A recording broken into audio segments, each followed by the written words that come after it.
안녕하십니까? 오늘은 독일 철학자 아르투어 쇼펜하우어가 남긴 깊이 있는 사유 중 고통과 행복이라는 주제를 중심으로 여러분과 함께 사색해보고자 합니다. 이 주제는 그의 철학의 핵심이자 우리가 일상 속에서 반복적으로 마주하는 근원적인 문제입니다. 1. 인생은 고통과 권태 사이를 오가는 진자운동입니다. 쇼펜하우어는 인생을 고통과 권태 사이를 오가는 진자운동에 비유했습니다. 그는 이렇게 말했습니다. 고통은 우리가 원하는 것을 얻지 못할 때 발생하고 반대로 원하는 것을 얻은 순간엔 권태가 찾아옵니다. 마치 무언가를 간절히 바라다가 그걸 얻고 나면 허탈해지는 감정을 말이죠. 예를 들어보겠습니다. 한 직장인이 오랜 시간 노력 끝에 승진을 하게 됩니다. 처음에는 기쁨과 뿌듯함이 가득하겠죠. 하지만 몇 주가 지나고 그 새로운 직책에 익숙해지면 더 이상 감흥이 없습니다. 오히려 더 많은 책임과 스트레스가 따라오고 다음 목표가 또다시 필요하게 됩니다. 이처럼 인간은 고통을 회피하려 하지만 회피가 곧바로 권태를 불러오고 그 권태를 해소하려다 다시 고통을 자초하게 됩니다. 이 진자운동은 멈추지 않습니다. 우리의 삶은 결핍에서 비롯된 갈망과 그 갈망이 충족된 후 찾아오는 무의미함 사이를 끝없이 반복하는 구조 속에 있습니다. 이 고통은 삶의 본질입니다. 고통 없는 삶은 없습니다.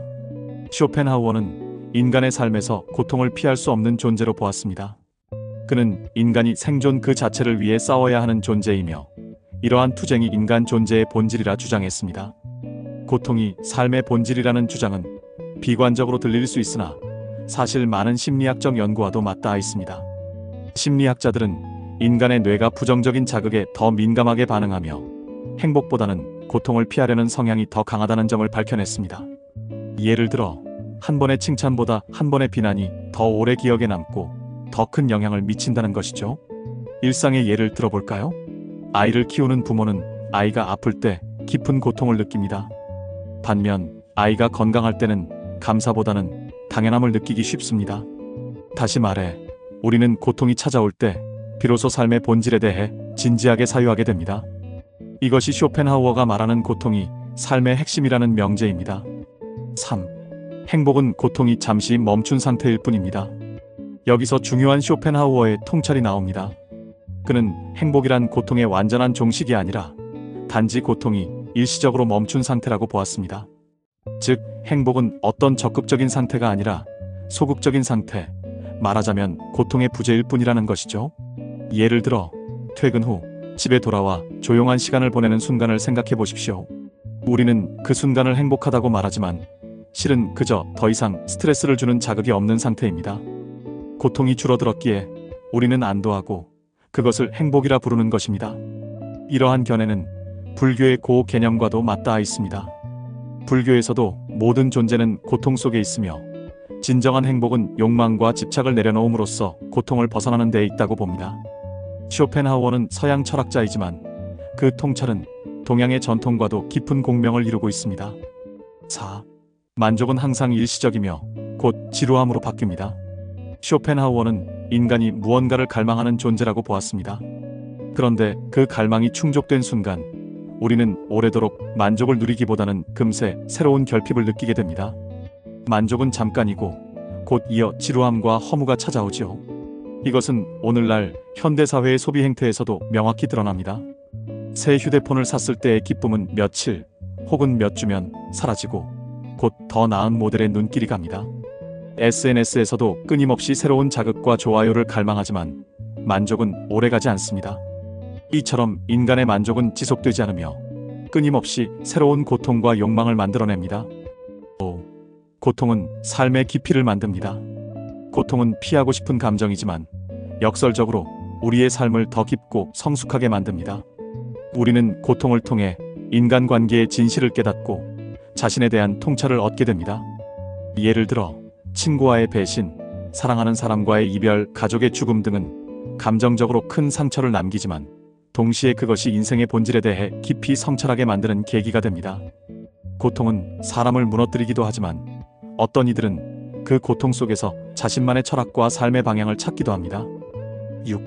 슬픔은 사색을 낳고 사색은 철학을 낳습니다. 쇼펜하우어는 슬픔이라는 감정이 사색의 출발점이 된다고 보았습니다. 행복한 사람은 철학을 하지 않습니다. 만족에 젖어 있을 때는 삶의 의미를 질문하지 않기 때문입니다. 반대로 고통 속에 있을 때 우리는 왜 살아야 하는가, 인생이란 무엇인가를 묻게 됩니다. 삶이 흔들릴 때 비로소 우리는 진지하게 철학과 마주하게 됩니다. 많은 철학자들이 고통의 순간의 사유를 시작했고, 문학과 예술 또한 고통에서 비롯된 사색의 결과물입니다. 7. 모든 인간은 행복을 추구하지만 결국 실망하게 됩니다. 쇼펜하우어는 인간이 끊임없이 행복을 추구하지만 궁극적으로는 실망하게 된다고 보았습니다. 행복은 항상 미래에 있을 것 같고 막상 다가오면 기대만큼의 만족을 주지 못합니다. 그래서 사람들은 더 큰 목표, 더 큰 성공, 더 큰 사랑을 줬지만 결국 그 끝에는 허무가 기다립니다. 예를 들어 많은 이들이 결혼하면 행복할 것이다, 성공하면 모든 것이 괜찮아질 것이다 라고 믿습니다. 하지만 결혼 생활도 성공 이후의 삶도 새로운 문제와 갈등을 내포하고 있습니다. 행복은 결코 완전한 상태로 존재하지 않으며 실체 없는 이상에 불과할 수 있습니다. 8. 참된 행복은 욕망의 부재에서 옵니다.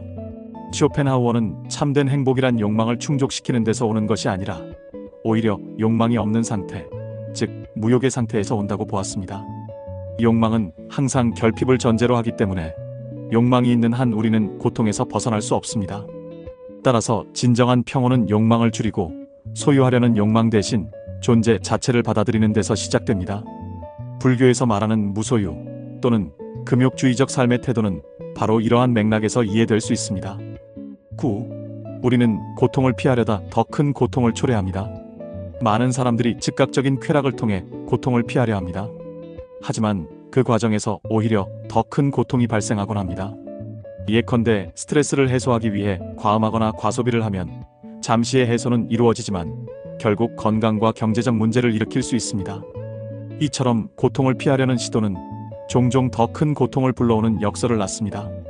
쇼펜하우어는 진정한 해답은 고통의 회피가 아니라 고통의 본질을 이해하고 그것을 수용하는 데 있다고 보았습니다.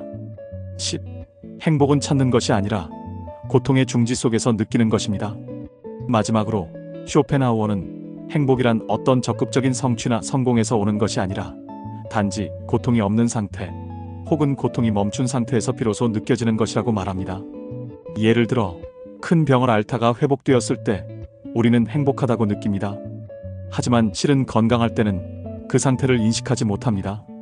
고통이 있었기 때문에 그 부재가 행복처럼 느껴지는 것이죠. 따라서 진정한 행복은 찾는 것이 아니라 고통이 사라진 그 빈자리에 조용히 찾아오는 감정입니다.